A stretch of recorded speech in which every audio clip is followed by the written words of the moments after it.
रामकृष्ण हरी मंडळी, मी सौ प्रियंका प्रशांत नलबिलवार आपणा सर्वांचं न्यूज 9 मराठीमध्ये सहर्ष स्वागत करते आहे। आपणा सर्वांनाच माहिती आहे, संपूर्ण राज्यात महाचर्चेचा विषय ठरलाय तो म्हणजे स्थानिक संस्थांचे निवडणुका। आणि यातच महाराष्ट्रात सगळ्यात मोठी असणारी नगरपालिका म्हणजेच पंढरपूरची नगरपालिका, ज्यामध्ये नगराध्यक्ष पदासाठी अनेक इच्छुक उमेदवार आहेत, त्यातीलच एक उमेदवार आपण त्यांच्याशी संवाद साधणार आहोत, त्या म्हणजे माजी नगराध्यक्षा सौ साधनाताई भोसले। चला तर मग भेटूया त्यांना। नमस्कार ताई। नमस्कार। पंढरपूरमध्ये सध्या जे वाहते वारे आहे, ज्या चर्चेला उधाण आहे, यामध्ये तुमचं मत काय? चर्चेला उधाण आहे, मान्य आहे। निवडणुका जाहीर झाल्या की प्रत्येक इच्छुक उमेदवार हा निवडणुकीच्या रिंगणात उतरायला सक्षम आहे असं स्वतःला समजत असतो आणि तो उतरत असतो। आम्हालाही आता जागा ओपन असल्यामुळे आम्हीही परत एकदा रिंगणात उतरणार आहोत नगराध्यक्षाच्या रेसमध्ये। आणि पहिला 7.5 वर्षाचा अनुभव असल्यामुळे आणि जनतेची बरीच कामं केल्यामुळे मला निश्चित खात्री आहे की जनता माझ्या पाठीशी असेल। खरंच, पण आता सध्या स्थानिक प्रश्न सगळ्यात मोठा जो वाटतो तो मला तरुणांपासून ते म्हाताऱ्यांपर्यंत। विकास हा होतच असतो, पण तरी देखील आपल्या कार्यकाळामध्ये आपण काय काय विकास कामं केली हे सांगाल? निश्चित त्या विकासाच्या जोरावर तर आपण आज निवडणूक लढवणार आहोत। आमच्या काळात आम्ही ड्रेनेजचेही कामं केलेली आहेत, कारण अंडरग्राऊंड ड्रेनेज पंढरपूरमध्ये व्हावं आणि दुर्गंधीमुक्त पंढरपूर व्हावं ही एक आमची मेन उद्देश होता। आणि त्या उद्देशाप्रमाणे शासनाने आम्हाला प्रशांत मालकांच्या सहकार्याने किंवा त्यांच्या सगळ्या नियोजनामध्ये आम्ही जे ते सांगतील, मार्गदर्शन करतील त्याप्रमाणे आम्ही योजना, ज्या कोणत्या योजनेत कोणती कामं बसवायची, कसा निधी आणायचा, हे सगळं नियोजनबद्ध करून आम्ही तशी कामं केलेली आहेत। त्याच्यामध्ये प्रमुख येतं म्हणजे ड्रेनेजचं येतं। पंढरपूरमध्ये बघताल अनेक ठिकाणी ड्रेनेजचा प्रॉब्लेम होता। बऱ्याच ठिकाणी झोपडपट्टीमध्ये वगैरे पाऊस पडला किंवा काही असे झाले प्रॉब्लेम की प्रत्येकाच्या घरामध्ये ड्रेनेजचं पाणी जायचं। अशा वेळेला चेंबरची कामं, ड्रेनेजची कामं, साफसफाईची कामं ही खूप केलेली आहेत। त्याच्यानंतर रस्त्यांचीही कामं केलेली आहेत। त्याच्यासाठी सुद्धा खूप निधी मागवलेला असतात आणि निधीही मिळाला, त्याप्रमाणे गल्ली बोळातले रस्ते केलेले आहेत। आणि उपनगरामधल्या सुद्धा नागरिकांची पाण्याबाबत खूप तक्रारी होत्या, कारण शहरातला बराचसा भाग हा उपनगरामध्ये आता स्थलांतरित झालेला आहे आणि तिथं राहिल्या गेल्यामुळे त्यांना ह्या बारीक सारीक गोष्टी, ड्रेनेज लाईन असो किंवा पिण्याच्या पाण्याचा प्रश्न असो, कारण प्रत्येकाला बोर घेणं शक्य नसतं आणि बोरचं पाणी आरोग्याच्या दृष्टिकोनातून तेवढं उपयुक्त नसतं। त्याच्यामुळं त्यांच्या अनेक वेगवेगळ्या उपनगर असतील, म्हणजे मग इसबावी असेल, संतपेठेकडचा त्या शैनेश्वर महाराज मठ वगैरे त्या साईडचा एक असेल, गजानन नगरच्या साईडचा भाग असेल, अनिल नगर असेल, असे वेगवेगळ्या ठिकाणहून आम्हाला पिण्याच्या पाण्यासाठी सारखा फोन येत होते। मग अशा वेळेला आम्ही प्रत्येक प्रभागा म्हणजे प्रत्येक उपनगरामध्ये इसबावी सारखे असेल, संतपेठ असेल, अनिल नगर असेल, गजानन नगर असेल, तिथं नवीन टाक्या पाण्याच्या आम्ही बांधलेल्या आहेत आणि त्याच्यामुळं तेथील नागरिकांची पिण्याच्या पाण्याची सोय झालेली आहे। आणि रस्ते सुद्धा खूप रस्ते केलेले आहेत। जसं आम्ही जे नगरसेवक कामं आणायची, ते नगरसेवक आपला आहे का विरोधक आहे हा आम्ही विचार कधीच केला नाही। फक्त मतदारांची सोय व्हावी, आपल्या काळात मतदार सुखी झाला पाहिजे, मतदारांना आपल्याकडून त्या सेवा मिळाल्या पाहिजेत, ह्या उद्देशाने ते जे नगरसेवक काम आणायचे त्या प्रत्येक नगरसेवकांची आम्ही कामं केलेली आहेत आणि त्यांना तिथल्या प्रभागातील कामांसाठी हा निधीही आम्ही दिलेला आहे। यामध्ये अजून एक महत्त्वाचा विषय जो वाटतो मला, तो म्हणजे स्थानिक नागरिकांबद्दलच आहे, तो म्हणजे शॉपिंग सेंटर असू द्या, अनेक तरुणांना व्यवसाय करायचा आहे, पण व्यवसाय करण्यासाठी शॉपिंग सेंटर तसे बांधल्या गेलेले नाही आहेत.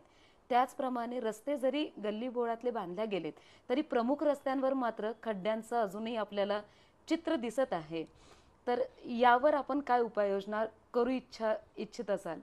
तुम्ही आता बघताय सध्या पंढरपूरला जोडणाऱ्या अनेक रस्त्यांची कामं चालू आहेत आणि ती मोठे रुंदीकरण रस्त्यांची चालू आहेत. अनेक ठिकाणी उड्डाणपुलाचे जे काही प्रस्ताव होते त्याप्रमाणे उड्डाणपूलही होणार आहेत आणि त्या रस्त्यांच्या कामांचा परिणाम आतील भागात सुद्धा झालेला आहे. आणि मध्यंतरी प्रशासनाचा काळ होता. ही निवडणूक 5 वर्ष लेट झालेली आहे आणि प्रशासनाच्या काळामध्ये अनेक कामं विलंबित राहिलेली आहेत किंवा नीट झालेली नाहीत. त्याच्यामुळे ती कामं सुद्धा आता आम्ही परत लक्षात घेऊन ती करणार आहोत. निश्चित आम्हालाही त्या गोष्टींचा त्रास होतो की नागरिकांची खूप गैरसोयी होत आहे. खड्ड्यांसाठी खड्डे असतील, धूळ असेल, ह्या प्रत्येक जे प्रश्न आहेत ते आम्हीही एक नागरिक आहोत, सामान्यच आहोत आणि आम्हीही त्याच्यातून जातो आहोत आणि ते प्रश्न मलाही वाटतात की प्रामुख्याने त्या प्रश्नांना जास्त प्राधान्य दिलं पाहिजे. मागं सुद्धा पंढरपूर ही धूळमुक्त व्हावी ह्यासाठी आमचे CEO साहेबांनी एक गाडी आणलेली. त्याही गाडीचा वापर मध्यंतरीच्या काळात झालेला नाही आहे. त्याही वापर करावा आणि काय प्रॉब्लेम कशात काय अडले ह्याचीही चौकशी व्हावी ह्याच्या दृष्टिकोनातूनच आता नगरपालिकेमध्ये सगळ्यांच्या सहकार्यानं आपण ती कामं पूर्ण करायचा मानस आहे. गेली 7 वर्ष तुम्ही दांडगा अनुभव प्राप्त केलाय. प्रत्येकांच्या मनात जागा मिळवली आहे. आता ही जागा अजून तुम्हाला नव्याने परिचित करून देणार आहे. मग या नगराध्यक्ष पदासाठी आपण जी उमेदवारी इच्छुक केली यामध्ये तुम्हाला कुणाचं आव्हान वाटत आहे का? आव्हान आता ज्या वेळेला आपण निवडणूक असे काही असू त्यावेळेला आपल्याला प्रतिस्पर्धी हा असतोच आणि ज्या वेळेला लढायचं ठरवलं त्यावेळेला आव्हान आपल्याला स्वीकारावंच लागणार. मग ते आव्हान कोणाचं आहे हे बघण्यापेक्षा आपण काय केलं पाहिजे आणि आपल्याला काय करायचंय हे आपलं ध्येय जर निश्चित असेल ना तर आव्हानांना जास्त महत्त्व नाही वाटत. खरं आहे ताई. बघा ना, वारीच्या वेळेला खूप गर्दी होते. या गर्दीमध्ये स्थानिकांना खूप प्रश्न झेलावे लागतात, कारण छोटे छोटे रस्ते बंद केले जातात आणि मग लांबून जावं लागतं किंवा अशा अनेक गैरसोयी होतात. दवाखान्यांचं म्हणू नका किंवा पाण्याचं म्हणू नका. आता पाण्याचे प्रश्न, भली टाकी आपण बांधली तरी काही उपनगरांमध्ये पाण्याचे टायमिंग जरा वेगळे आहे. मग यावर काय उपाययोजना होऊ शकते? नाही, उपनगरातले आजही मला फोन येतात की आमचं टायमिंग चुकीचं आहे. ते टायमिंग सुद्धा बदलण्याचा प्रयत्न नक्की केला जातो, कारण दुपारच्या वेळेला एकतर घरात ज्येष्ठ असतात, बऱ्याचशा घरात तरुण वर्ग किंवा त्यांच्या घरातले कामानिमित्त बाहेर पडलेले असतात आणि त्यांची ती गैरसोय होती हे आम्हाला मान्य आहे. निश्चित ह्या गोष्टींवर सुद्धा त्यांचं टायमिंग बदलण्याचा निश्चित आम्ही प्रयत्न करणार आहोत. ज्यांना योग्य वाटेल असंच टायमिंग, ज्या काळात घरात कोणतरी मोठं दुसरं जबाबदारी व्यक्ती असेल त्यावेळेलाच पाणी सोडण्याचा विचार नक्कीच केला जाईल. पंढरपूरमध्ये तसं जर बघितलं तर वृद्ध लोकांसाठी म्हणजे म्हाताऱ्या लोकांसाठी असं छान निवांत असं मोकळा श्वास घेण्यासाठी जागा नाही. ते मोकळा श्वास किंवा एक छान असं त्यांचा टाइम जावा यासाठी नाना नानी पार्क सारखी संकल्पना कधीतरी आपण करू शकू. तुम्हाला सांगायला मला हे वाटतं, अभिमान वाटतो. आपलं तुळशी वृंदावन आहे, ते तळ्याच्या काठी आहे, निसर्गरम्य आहे. तिथंच आपण बोटिंगचीही सोय करणार आहोत आणि नाना नानी ज्येष्ठांसाठी तिथं बऱ्याचशा सोयी करणार आहोत. त्यांना बसण्यासाठी, त्यांना फिरण्यासाठी. तुम्ही अजून सुद्धा तिथं तुम्ही जावा, तुम्हाला तिथं मनाला आल्हाददायकच वाटेल आणि अजूनही इथून पुढे त्याच्यात सुधारणा केल्या जातील. निश्चित ज्येष्ठांचाही तिथं विचार केला जाणार आहे. ज्येष्ठांपासून लहानांपर्यंत सगळ्यांचा विचार करूनच तिथं त्याचं सुशोभीकरण केलं जाईल. तुम्ही प्रत्येकाच्या मनात स्थान मिळवलंच आहे, तरी पण मनामनातला एक प्रश्न मला आवर्जून विचारावासा वाटतो की नगराध्यक्ष पदासाठी एक आदर्श म्हणून कसं असावं? एक आदर्श नगराध्यक्ष कसं असावं? जो जनतेसाठी मतदार त्याच्या ज्यांच्या भरोशावर तो माणूस आज त्या खुर्चीवर बसतोय त्या व्यक्तींसाठी, त्या मतदारांसाठी, ज्या पंढरपुरातील नागरिकांसाठी तो माणूस 24 तास अवेलेबल असला पाहिजे. नागरिकांनी फोन केला तर त्याला तो प्रतिसाद दिला पाहिजे आणि प्रत्येकाच्या अडचणी काय आहेत काय नाही ते त्यांनी समजून घेणं गरजेचं आहे. आणि मला वाटतं पहिला नागरिकांना, मतदारांना अनुभव आहे, कधीही त्यांनी फोन केला तर आम्ही फोन उचलतो आणि एखाद्या वेळेला जर फोन एंगेज असेल तर त्याला परत फोन केला जातो की हा फोन कोणाचा आहे बाबा, तुझी काय अडचण आहे. आणि निश्चित आम्ही त्या मतदारांचे सगळे प्रश्न सोडवण्याचा प्रयत्न केलेला आहे. खरंच उगाच तुम्ही 7 वर्ष सगळ्यांच्या मनात आणि नगरपालिकेवर राज्य मिळवलेलं नाही. ताई, अजून एक वाटतं मला की आपलं पंढरपूरचं तीर्थक्षेत्र आहे, यावर गरिबाचा वाली म्हणून आपला पांडुरंग प्रसिद्ध आहे. यामध्ये आता फक्त वर्षातूनच नाही तर महिन्यात सुद्धा आपण तेवढीच गर्दी बघतो. या गर्दीमध्ये अनेक येणारा वर्ग, तरुण असो वृद्ध असो, प्रत्येक प्रकारचा व्यक्ती इथे येतो आहे. मग असं काही आपल्याला करता येईल का की वारकरी आले तर त्यांची सुद्धा सोय झाली पाहिजे आणि स्थानिकांना सुद्धा त्याचा कुठल्याही प्रकारचा त्रास होता नाही आला पाहिजे? नाही, आता शासनानं बरंचसं वारकऱ्यांच्या सोयीसाठी उपाययोजना केलेल्या आहेत. पालकमंत्र्यांनीही जी नियमावली बनवलेली आहे त्यासाठीही आम्ही कटिबद्ध असू किंवा आमचाही त्याला सपोर्ट असणार आहे. कारण आपल्या पंढरपुरामध्ये खूप वारकरी संप्रदाय येतो, भाविक भक्त येतात आणि त्यांच्या जीवावर आपल्या इथं अनेक छोटे मोठे उद्योगधंद्यांना बळ मिळतं आणि अनेक तरुण त्या उद्योगधंद्याच्या आधारे आपल्या कुटुंबाचं पालनपोषण करतात. मग त्याच्यातून लाखेच्या बांगड्या असतील, तुळशी माळा असतील, हार असतील, एक नाही असे अनेक उद्योग इथले तरुण त्या ह्याच्याकडे करतात. फक्त एवढंच वाटतं की त्या तरुणांना कुठंतरी न्याय मिळावा, ह्या दृष्टिकोनातून आपल्याला काय करता येईल ह्याचा नेते लोक असतात, आमदार लोक आहेत, समाधान दादा अवतडे आहेत, प्रशांत मालक आहेत किंवा पालकमंत्री आहेत, या सगळ्यांच्या दृष्टिकोनातून त्यांच्या विचार विनिमय करून ह्यांच्यासाठी काय करता येईल एवढंच उद्देश आपला असेल. ताई, हे सगळं अनुभवत असताना मी एक बघितलंय, म्हणजे माझ्या नजरेस आलेला प्रश्न आहे हा. वारीच्या वेळेला स्थानिकांना म्हणजे अतिक्रमण आपण काढल्या जातं, परंतु बाहेरगावचे लोक येऊन तिथे व्यवसाय करतात. यामध्ये स्थानिक मागे राहतो आणि परगावचा येऊन कुठेतरी जिंकून जातो असं वाटतं मला. तर यावर एक विचार पडतो की यावर कसा तोडगा काढावा, कारण हा मोठा प्रश्न आहे. वारीचा पिरियड आता तुम्ही जसं म्हणालात तसं ह्याच्यावरच आपला व्यवसाय, पोटपाणी आहे बऱ्याच जणांचं, आणि अतिक्रमणाचा हा खरंच मोठा प्रश्न आहे. मान्य आहे. अतिक्रमणाविषयी गेले 7.5 वर्ष मी कशी त्या गोष्टींवर चर्चा करत होते, कसे सूचना देत होते हे पत्रकार लोकांनाही माहिती आहे. त्याच्याबद्दल माझी भूमिका काय होती हेही त्यांना माहिती आहे आणि त्याविषयी मी आत्ता ह्या वेळेला त्याविषयी बोलणं मी आता हे नाही मानत. काही हरकत नाही, पण हा आमचा जनसामान्याचा प्रश्न होता जो तुमच्यापर्यंत पोहोचवावा असं वाटलं. शिक्षण क्षेत्रात सध्या नगरपालिकेच्या ज्या शाळा आहे त्याचं कुठेतरी दुरावस्था होत आहे, मग त्यासाठी अजून काही आपण करू शकतो का? निश्चित. शिक्षण ज्या शाळा आहेत नगरपालिकेच्या त्यांना वेगवेगळा निधी शासनाकडून येत असतो आणि तो निधी त्या शाळेमध्ये वापरला जातो. तुम्ही बघताल पंढरपुरामध्ये लोकमान्य विद्यालय असेल किंवा अशा उपनगरामध्ये, शहरामध्ये अनेक पंढरपूर नगरपालिकेच्या हे अंडरमध्ये ज्या शाळा आहेत त्यांचा सध्या तरी पटसंख्या चांगली आहे असं मला वाटते.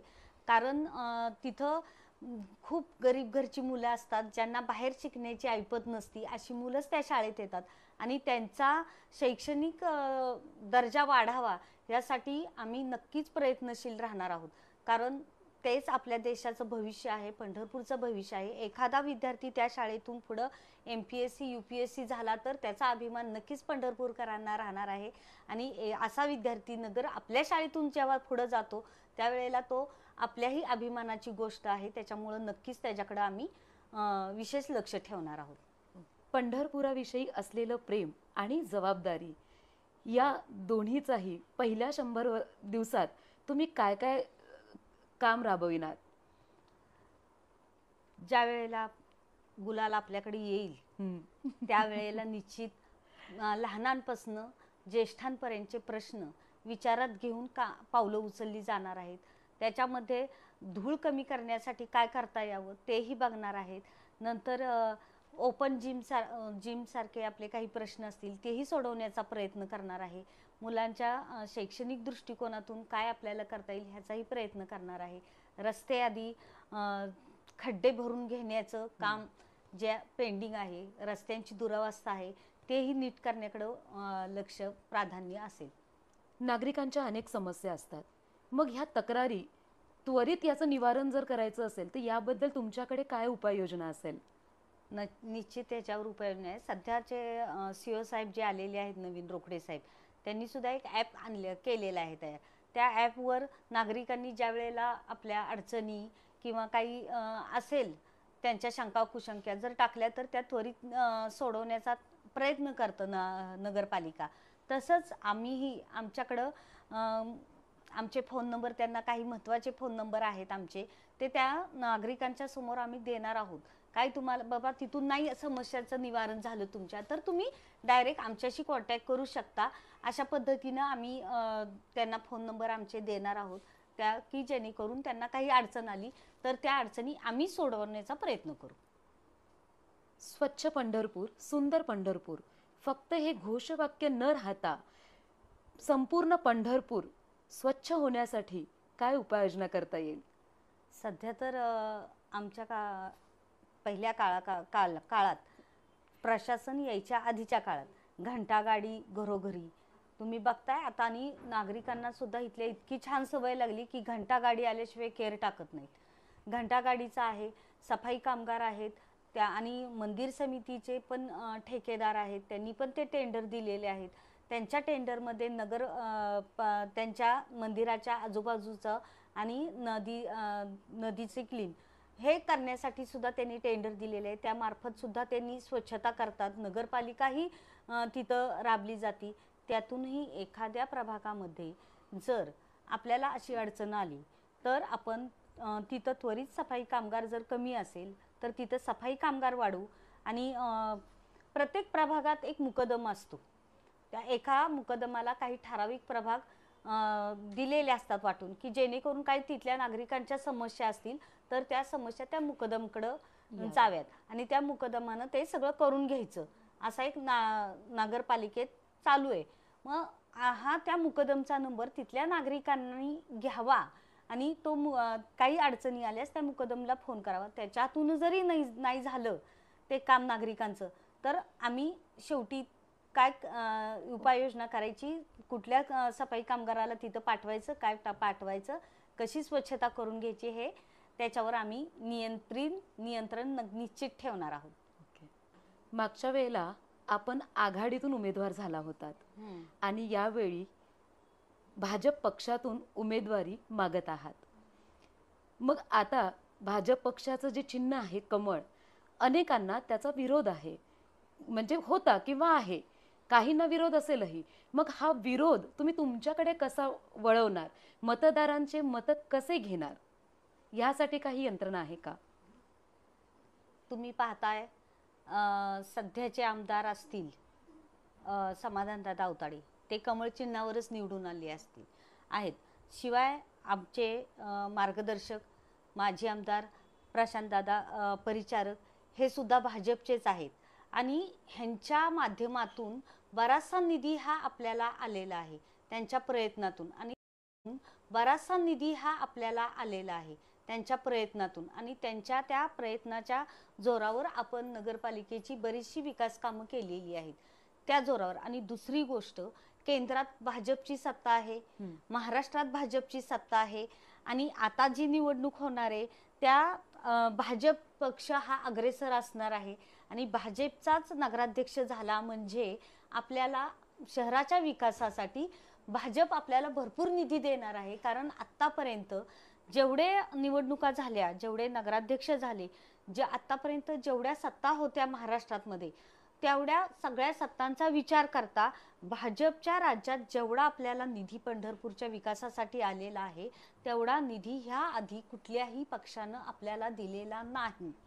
आणि केंद्रातून येणाऱ्या वेगवेगळ्या योजना असतील, आपल्या राज्यातून येणाऱ्या योजना असतील, त्यातून अनेक गरिबांना त्याचं मदत झालेली आहे. मग ते आयुष्यमान योजना असू, लाडकी बहीण योजना असू, नंतर उज्ज्वला गॅस योजना असू, शिक्षणाच्या बाबतीतल्या योजना असू, त्या एक नाही अशा अनेक योजना आहेत ज्यांना गरीब लोकांना एक सपोर्ट मिळालेला आहे, त्यांना आधार मिळालेला आहे आणि त्याच्या आधारे ते आत्ता व्यवस्थित जीवन जगत आहेत.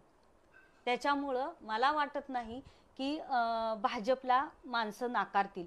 कारण तुम्ही बघताय विरोध हा घरातल्या घरात आपले मतभेद असतात. घरातल्या घरात आपण एखादी चांगली गोष्ट करायला लागलो तर आपल्याला म्हणतात त्याच्यातले धोके सांगतं. ते होतच असतं.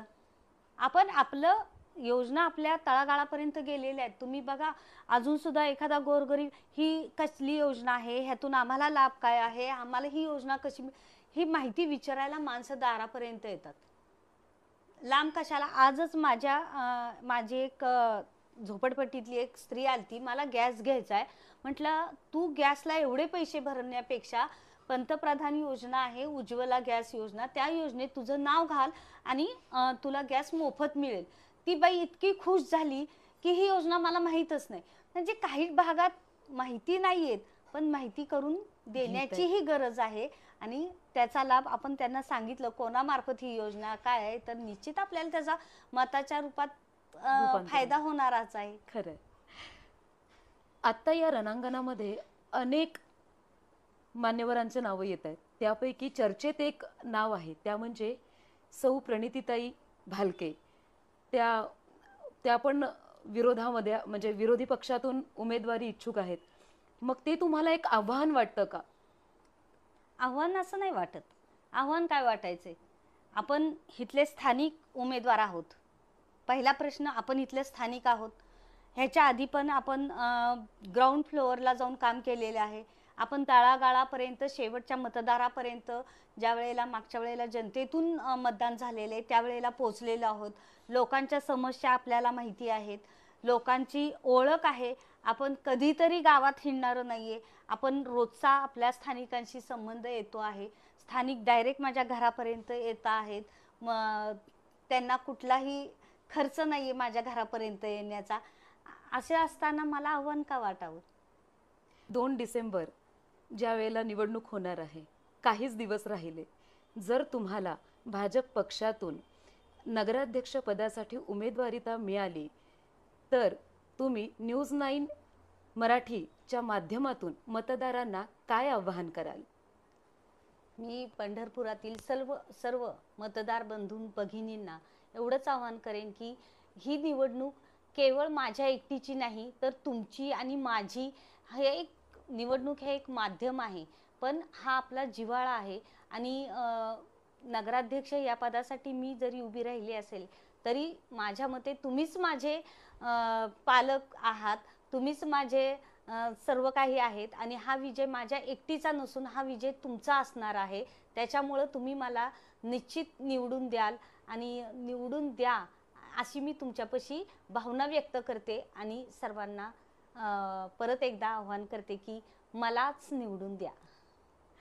न्यूज 9 मराठीच्या माध्यमातून आज माजी नगराध्यक्ष साधनाताई भोसले यांनी आपल्यासोबत संवाद साधला, मोलाचा वेळ दिला. 100% खात्री आहे मला की आजच्या संवादातून अनेकांच्या मनातील प्रश्न दूर झाले असेल, काही शंका असतील तर त्याचं सुद्धा निरसन झालं असेल. आणि म्हणूनच विजयाचा गुलाल हा 100% तुमचाच असेल हीच सदिच्छा व्यक्त करते आणि न्यूज 9 मराठी तर्फे अनेक शुभेच्छा देते. थँक्यू.